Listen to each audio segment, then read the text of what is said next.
Welcome to the Memories of a Moonbird podcast, exploring life one story at a time. Hello, friends, and welcome to the Memories of a Moonbird podcast. I'm Daniel Sherrill.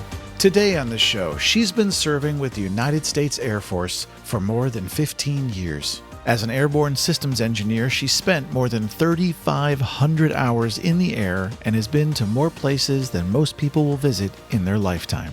In addition to her military service, she's also a dedicated mom who's had to learn how to travel with a child and all the compromises and extra work that can take. In her spare time, she enjoys acting, writing, and working in production in movies and TV, as well as reading, hiking, and finding fun activities to do with her family. She was born in Nebraska, but raised as a military child, moving several times throughout her youth. She eventually settled back into life in Nebraska as a teenager and is the very definition of salt of the earth. Today, she joins us to talk about how travel has been such an extensive part of both her military career and her life as a mom on the move. So please welcome fellow Moonbird Technical Sergeant Katherine Roewert. Thank you. Glad to have you here. How you doing? I'm good. So first thing, what's it like being a military kid on the move? Amazing. We got to just go a lot of different places, traveled all over the countryside, and, what are some it was of the just places normal you for went us. to? Oh, some places like as a kid. Yeah. Well, I was born up in Nebraska. My parents met in the military, and then my dad left and tried to farm, and all of his cows died. So, Bummer. So we were traveling every summer. My dad would, get a lot of leave built up, and then we'd just go. And we did a lot of camping and, things like that, like going to national monuments or, anywhere Do you have a we particular possibly memory could. from childhood that you're like, oh, I really love that trip? I remember going to Hawaii when I was 20. We took a Space A, which is a military aircraft, and you can bring your family on. We flew over in a KC-135, which is a tanker, and we thought it was the coolest thing in the world because we hadn't been on a military aircraft at that point, except for my dad worked on F-15s and F-16s, so we'd sit in the plane when we were little kids and pretend that is like really cool. We were flying them. Yeah. But yeah, we went over to Hawaii and it was awesome. My mom thought it was a different country for some reason because she said, well, she's 20, so she can drink, right? No, Mom. When do you think you first discovered that you actually had the travel bug and loved to travel? I think it's just because it was ingrained in my life as a kid. So I just expect it, there's my privilege right there, and being able to travel all the time and just going, well, yeah, I'm going to do it. What made you decide to join the military? Both my parents were in. I didn't want to join the military initially. I did want to become a fighter pilot, but I also wanted to be an actor. So that was a little bit stronger for me when I was senior in high school. So I went to college for a year and a half. And then I was like, well, I really just want to travel the world. And I dropped out of college and joined the military. Why'd you decide Air Force over one of the other divisions? Because it's the best force. Both my parents were in the Air Force, so, Cool. So you were an airborne systems engineer for a time. What does that mean? Airborne systems engineer, we all joke around. It's Geek Squad for the aircraft. So we just fix computers and systems and stuff. And it's very specialized. So I wouldn't necessarily call us engineers. We're more technicians, but there's just specific things that we do for our specific systems. So how long is the training to learn how to do these things? it can go up to a year. It just depends because we have to go through flight school, and that kind of matters. Sometimes you get put on a training flight and it cancels because of weather or not enough people or lots of different reasons. So it's usually between, we'll say 7 months to a year. Now, I know some things you can't talk about, but what's a place you've been for during your military service that you thought was really awesome? Oh, I got to go to Okinawa, Japan, which was amazing. I got my scuba cert out there.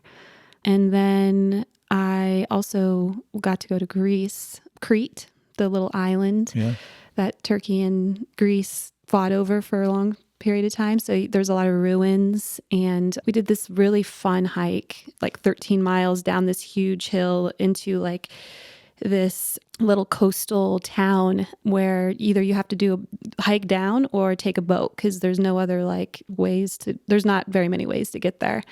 And that was super cool.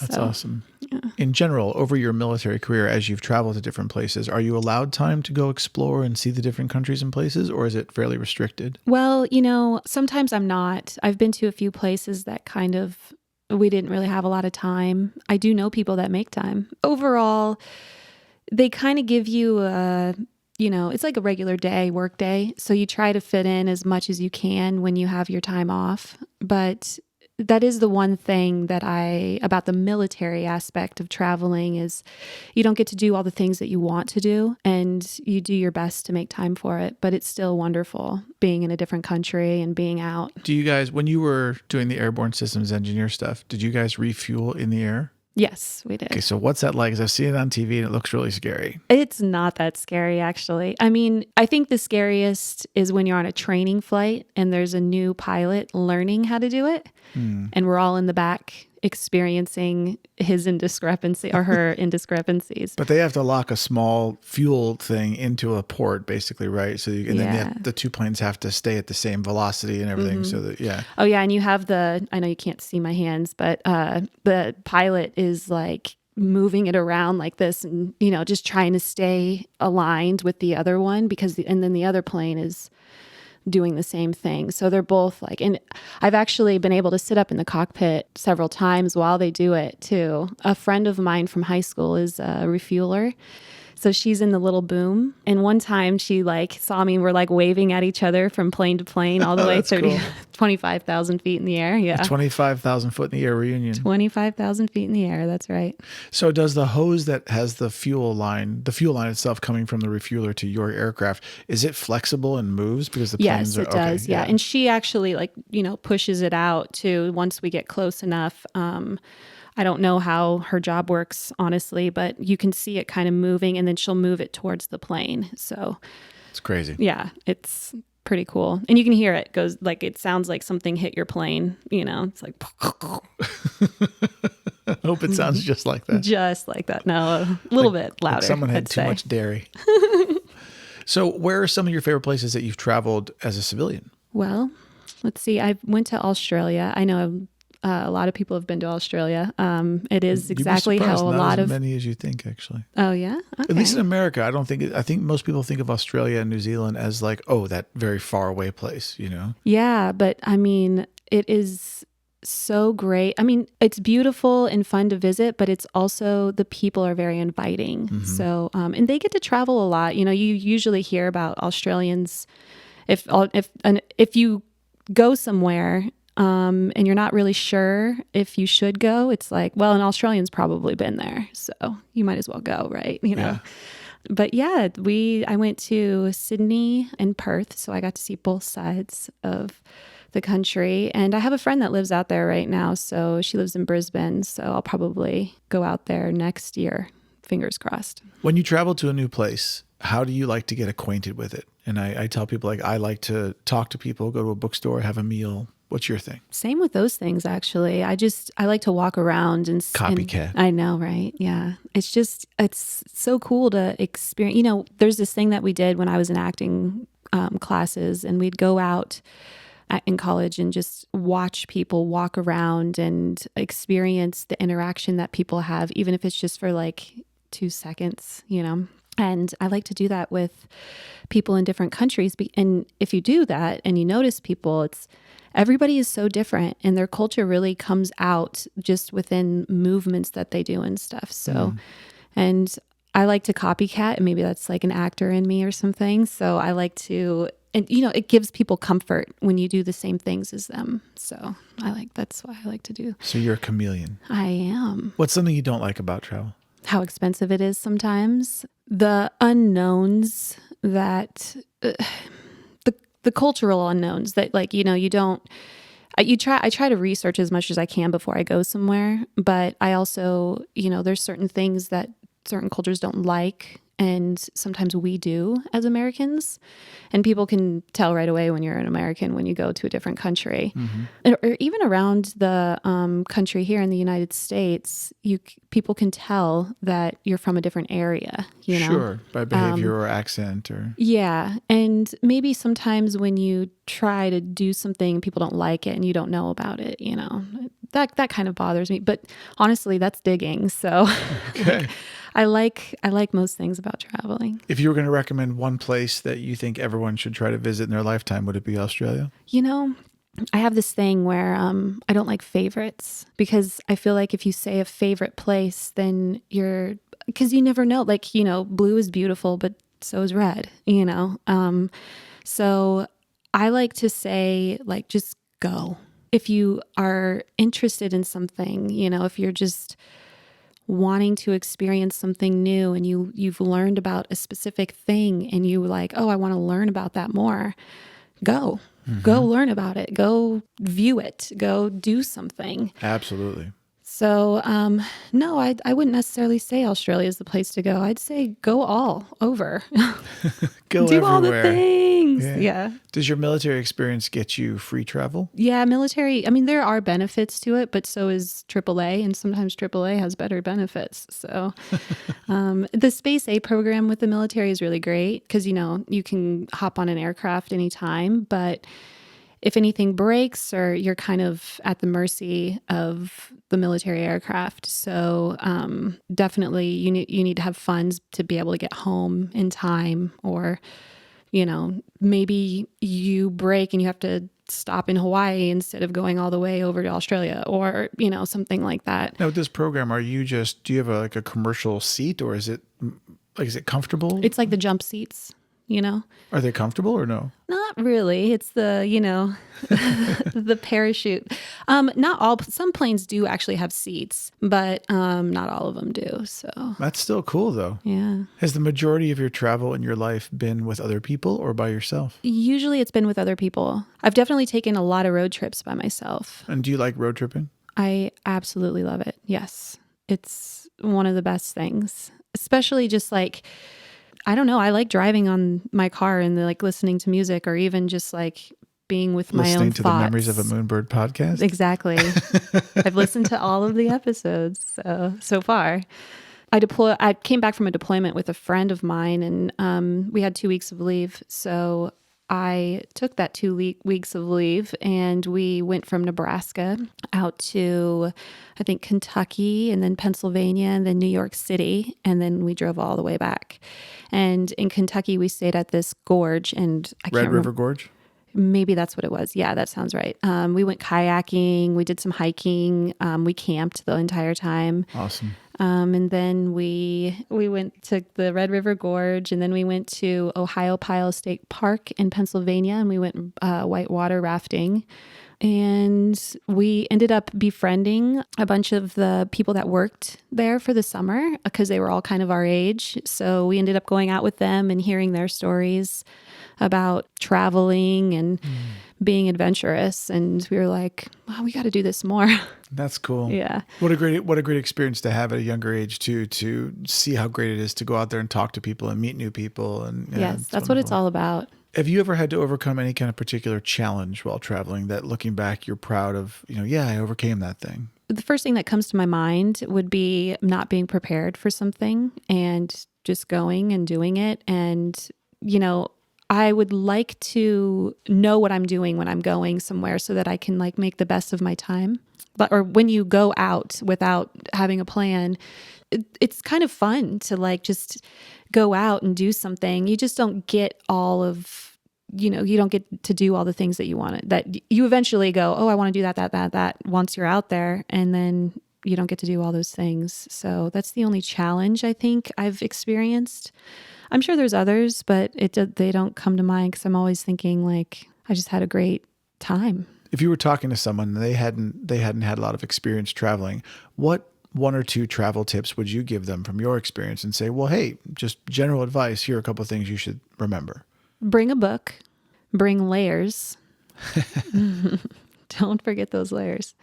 And really, you don't really need, just as long as you have like, your essentials like your phone and money. Everything else is kind of going to end up being provided to you. So you just might have to pay a little bit of money. But honestly, like a book is really important because there might be some waiting involved in your travel, and people watching only lasts so long. So unless you're going to be talking to a lot of people, then bring a book. Also, don't forget to bring a good pair of shoes because you might be walking a lot.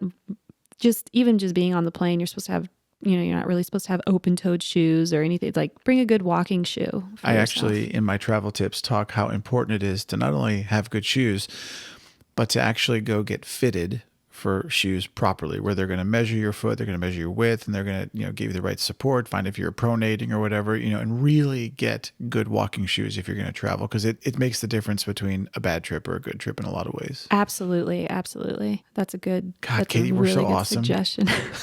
Yeah, we are. You talked about doing research. I love to encourage people to research before they take a trip. What is a resource that you like to use when you research a place you're going to go? Oh gosh, honestly, Google. It's pretty easy because things will pop up. Visit, this place or that place. I'm getting ready to go to Iceland right now. Nice. In April, yeah, and I've been looking at all types of like areas to stay and like places to go visit and what to do and what do locals like and all that kind of stuff, and the touristy stuff too, because that's important. Might as well, right? And really, I just Google it and then try to find, the legitimate sites. And usually it's like visit Iceland whatever it is, or .com or whatever. Pinterest is also a great resource. Pinterest is great. Yeah. Pinterest, and honestly, Instagram too, because Instagram has a lot, and they'll show you pictures of places like, yes, I want to go there. And it's great on Instagram to see something, because look, as a photographer myself, we do polish our photos, But the thing that I just tell people to be aware of is like, for instance, let's just say the Great Pyramids at Giza, right? You have the Great Pyramids of Egypt, and they're beautiful, and some of the photographs look stunning. But what people don't realize is that if you just turn around the other direction, not facing the pyramids, there's a giant city, the city of Cairo behind you. You should research to know that it's not like these pyramids are in, or whatever you're going. Sometimes people get confused that they'll see a photograph and they'll go, oh, I'm going to go do this thing, and create an expectation of what it's going to be like. I tell them research because, the photographer it's not in the middle of nowhere. Yeah, and the photographer is catching it at sunset or sunrise in the sweetest light and its most opportune moment when there's the least amount of tourists, and like when we went to the Mona Lisa, for instance, it was the pictures we saw were the Mona Lisa in a room with like 2 people. We get there and there's like, 11,000 people in the room, and it's hot and sweaty and people are knocking you around. And so what things are really like versus what the fantasy of them is also an important thing to research. I think people forget, they forget like, oh, the pyramids aren't in the middle of nowhere. You're not going to take a camel to them, or maybe you will. But yeah, it's in a city, yeah. Looking back on all the travels you've done over your life so far, is there anything that you wish you had known when you first started? I think maybe just being more responsible. I call it growing up and making a plan like we had talked about, that knowing what you want to do and making the best of your day. Not that I wasn't making the best of my day before. It was just that I went somewhere and then I would leave. I would experience this great time, but then I would leave and I would go, oh man, I didn't go to see this and I wanted to, or oh, I didn't go to see this and I wanted to. So, and I think that's an especially really Yeah, no, I was gonna say, I think it's an especially crummy feeling when you've spent a lot of money to go to, let's say, France, and then you think I'm just gonna wing it when I get there, and then you come home and find out that you were 1 mile away from the coolest thing in the world, and you missed it. That sucks. And that being said, though, having a plan is wonderful and good for everybody, but it doesn't mean that you have to fill every single hour of every single day. It's really important to have that downtime and just experience the culture as well. Yes, and go to a pub and sit and have a drink and talk to people and get to know the. Yeah, it's great. Yeah, we had a really funny conversation with a guy in Scotland, actually, in our Uber. And we ended up just talking with him for a half an hour while we were driving around, and learned all kinds of stuff about Glasgow that we'd never known. It was great. Oh, exactly. That's the kind of stuff that like makes it worth your while too, because talking to locals and just having a good time, enjoying where you're at and what you're doing. So I did that before, when I was younger. And then now I kind of try to add in like an event or two to each day. And sometimes one day maybe is just downtime or, walking around or whatever. But when we have a trip that, let's say it's 2 weeks long, we're going to take an actual vacation. We'll budget that. We do what's called rest days, which it's a rock climbing term actually. So when you go on a rock climbing trip, you do like climbing one day, climbing the next day, and then you have a rest day where you don't do any climbing, and then you'll climb again, and you'll have a rest day. And so, so we like to do it with vacation. It's like, all right, let's run all around, see a bunch of stuff, run all around, see a bunch of stuff, and then let's do nothing on the other day, the third day, besides, have a nice meal, sit and talk to people, just relax. Maybe we'll kick it at the Airbnb and watch Netflix, whatever, Or something one of the locals told you to watch. Yes. There you go. There you go. Or go see a band that they recommend that's performing live or something. Yeah, perfect. Yeah, see, things like that. Make time for that too, because that's worth your while. Why do you think people don't travel as much as they could or should? I think it's scary for people sometimes, they think, oh my gosh, I could never go there, or I could never do that.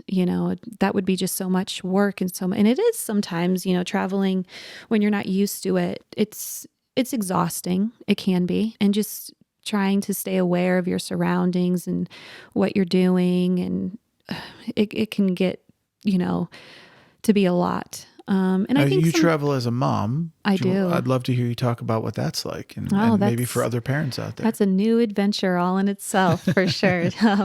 That's where I've learned to make a plan.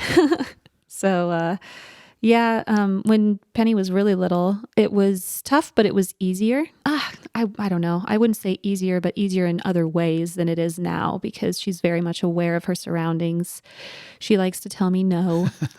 Like, no, mommy, I don't want to do that right now. 4. So she's right at that stage where she's, she has something that she wants to do, and she's telling me that she wants to do it. And I'm like, no, we can't do that. Or no, we can't bring home an entire bag of rocks from this place that we just went to.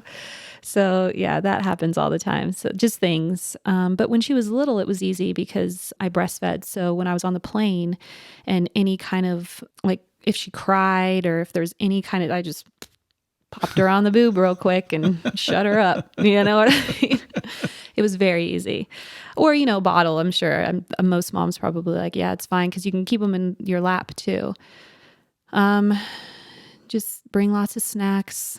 That's funny. The flight attendant who I interviewed, Susie, she talks about parents making sure they have enough snacks for their children being a very important thing. Don't not bring snacks. Like, why would you know how much your kids like to snack anyway, and you're going to bring them around hundreds of people that, I don't know, that might not understand the personality of your child. That's a nice way of putting it. Yeah, you gotta make it make the environment comfortable for your child. So I always say, bring their favorite blankie or their favorite, stuffed animal or something. Bring a little backpack full of, that stuff, their snacks, anything comforting to them. It's screen time. As parents, a lot of parents say they don't want to give their kid too much screen time. It's like, this is the moment that's okay. Bring the iPad, let them watch a show on your phone or whatever, and prepare that, because you have to download that stuff. So make sure that happens. And sometimes kids still cry and have emotions and feelings when you really don't want them to have in the moment. But also, I like to tell parents, sometimes they get a lot of anxiety over, this being an embarrassing situation and worrying about other people's feelings. And that takes them away from the scenario. And then their kid sometimes cries longer. So it's important to know, kids are going to cry. And so, distractions, asking them questions about their favorite things, or allowing them to have a moment to cry and then go, okay, let's, get back to this. And who knows? All kids are different. All adults are different. So we were all kids once. So yes. Thank goodness for those parents that maybe worked through those moments. But So you don't think we should have separate planes for families no, versus Daniel, I don't civilians? think we should. No. In my dream world, Katie, Yeah. Yeah. people with children get to have their own flights where they're specially catered to for, parents with children. And this is not meant offensively. It's meant to be actually better for the parents and children. You have more toys, you have all this stuff. They can run around. They can, and then those of us who don't have children just travel in a quiet tube, Actually, tell you the truth, though, the one thing that I think I would do if I had magical powers is I told Jolene that I would have a thing called the smellometer. And it would be a device at the opening of the airplane or maybe at the gate at the airport. And as you pass through, if you had like bad breath of a certain level or a certain amount of BO, you would not be allowed to get into the plane until you went into the bathroom and brushed your teeth or showered or washed your pits or whatever you have to do. Yeah. Because then it would prevent the flight from, because we had an experience when we actually flew to New Zealand. There was a guy that I saw coming onto the plane and he had a sleeveless shirt on and he just looked like he was dirty, honestly. And I looked at Julian and I said, he's going to sit right in front of us. This is just Murphy's Law. Of course, we're going to get stuck with Stinky Guy. And sure enough, that dude sat right in front of me and he had the most rank BO I've just about ever smelled. And so for 12 freaking hours, all the way to New Zealand, I was just smelling really horrendous BO. So it's funny you mentioned that because in the military, we have had scenarios where, when we're in a deployed location, people sometimes don't take care of themselves, actually. It's kind of baffles me because you've got all the time in the world sometimes to take a shower. Wash your stuff. Yeah. And there's always like one or two people that end up being, and then we're in that scenario for 13 hours out of the day. But do you say something in the military like, hey, John, you got to go wash your junk? Yeah. So that's up to the supervisor. And then if that doesn't change, then it goes to the commander, actually. And there's instruction, there's military instruction that tells people they're not allowed to be stinky. Wow, that's cool. Not if, as long as they have the ability to, shower and stuff. But is there a shower in your plane? No. Okay. No. But where we sleep and stay, yes, there's like plenty of showers. So please just go shower. But I've been in scenarios like that too, where there's, you just sit next to somebody that's like, oh man. I'm experiencing this right now, ladies and gentlemen. Katie just has kind of a odor sitting in the studio here. It's like, oh man, I just got done running. So that's, no, I did not. I'm just kidding. You smell running, just fine. Katie, let's talk about one of my favorite subjects, which is food. Do you have a favorite food? I know you don't like favorites, but I don't like favorites, but definitely anything that will make me go this way is probably... She's gesturing fatter in the stomach. Yes. Well, is probably something I will love. So last meal on earth, what would it be if you could snap your fingers? Oh my goodness. It's funny. You say last meal on earth and I think, oh, where am I going?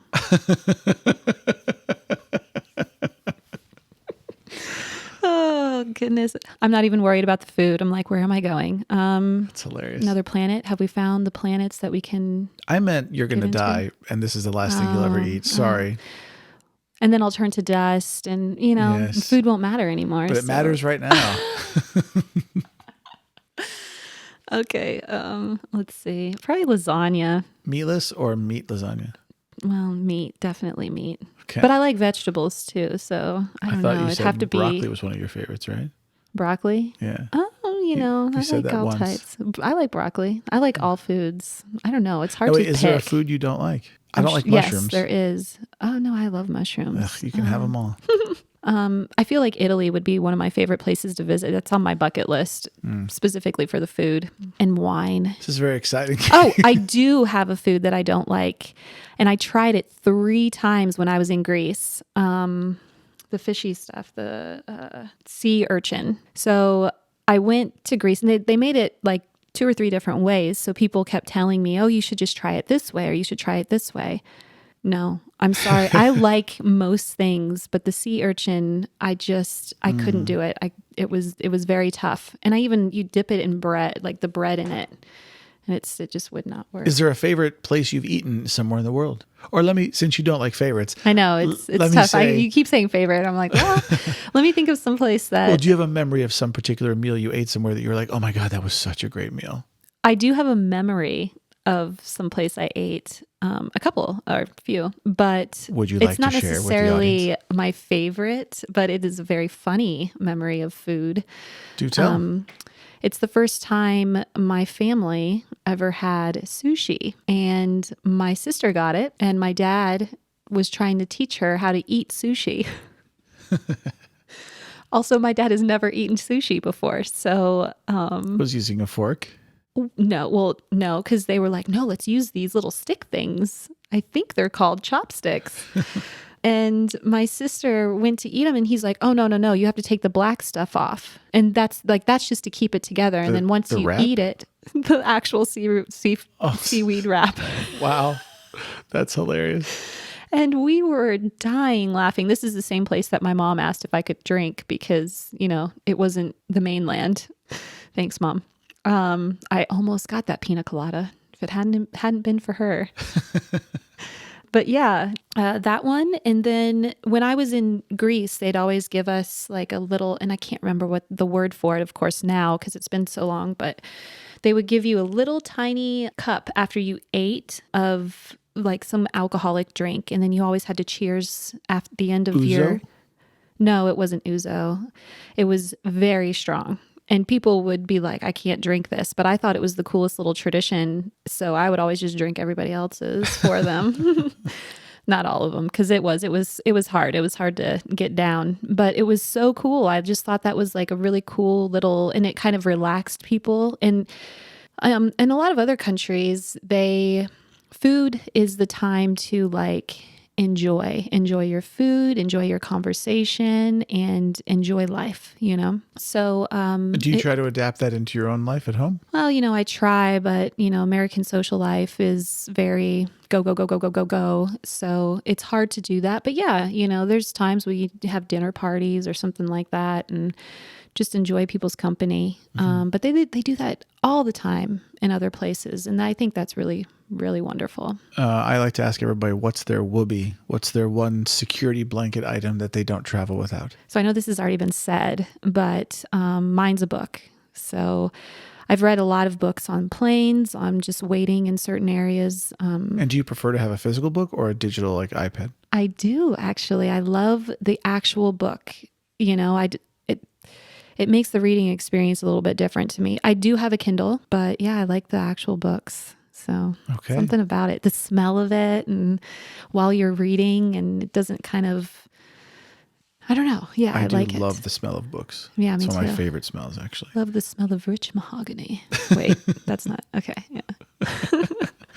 Katie, is there anything else travel-wise that you feel you wanted to impart to the friends and family out there listening?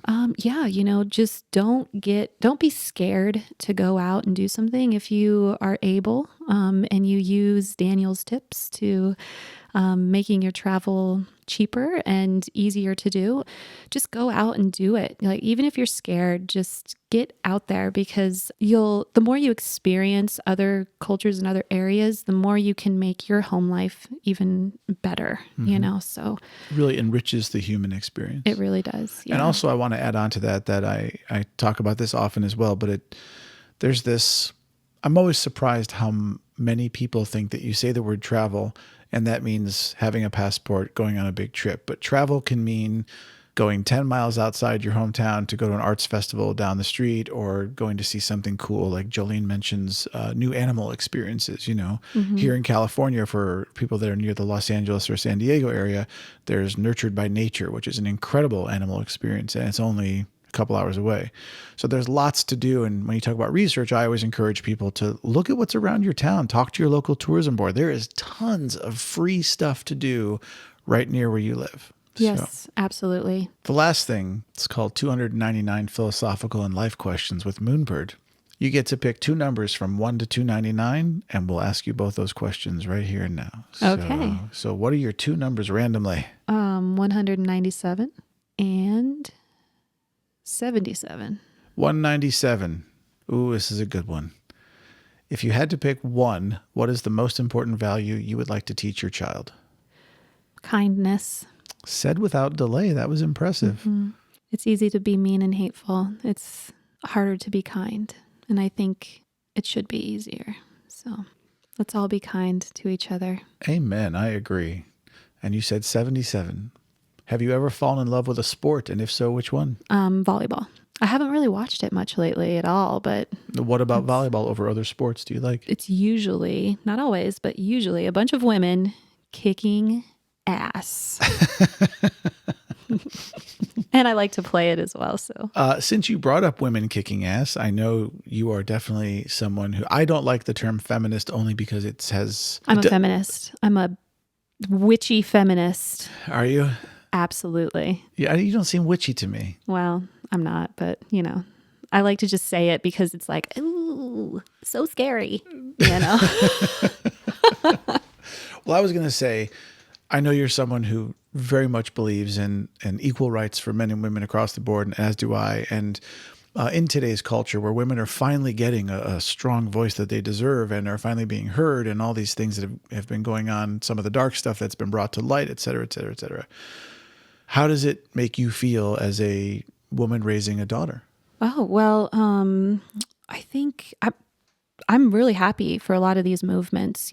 I think, for somebody that believes in a lot of that stuff, I know it's easy for me to like a lot of it. And so I've definitely stepped back a little bit and tried to experience why certain people don't like the word feminist or don't like certain aspects of it. And one of the movements I really, really love is the he for she movement, because it's not necessarily about taking away like a masculinity or anything like that. It's just helping each other out gender to gender and seeking understanding understanding. Yeah.